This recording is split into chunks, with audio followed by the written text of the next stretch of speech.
The nature and exceptional goodness of devotion.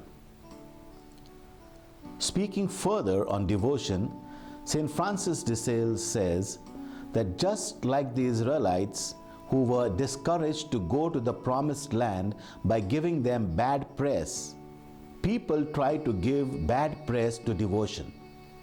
The Israelites were told that this new country devoured its people, the climate was unhealthy, and you would not be able to live long in that place. And the people there were monsters. In the same way, world defames holy devotion by making it look melancholic and sad-faced.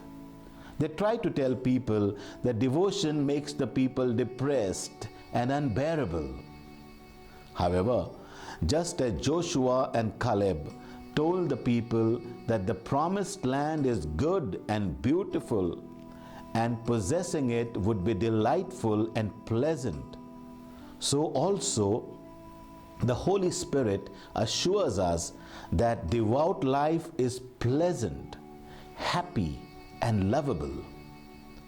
The world sees that devout persons fast, pray, put up with insults, serve the sick, give to the poor, keep awake to pray, control their anger, stifle and smother their passions, deny themselves sensual pleasures. These actions are indeed difficult and austere, but what the world does not see is the interior and wholehearted devotion which makes all these austere things pleasant, delightful, and easy. St. Francis de Sales gives an example of the bees on the river Thyme. Though the bees find only bitter juice there, when they suck it, they change it into honey, because that is their nature. So also, he says, the devout person finds much bitterness in their exercises of mortification, but in doing them, they change them into most delightful sweetness. If the most cruel torments and even death itself are made delightful by devotion, what will it not do for the practice of virtue? Devotion is like a spiritual sugar that removes the unpleasantness from mortifications and what may be hurtful from consolations. Devotion takes away discontent from the poor and anxiety from the rich, despair from the oppressed, and arrogance from the powerful, sadness from the lonely, and dissipation from one who is with others. Devotion serves as fire in the winter and dew in the summer.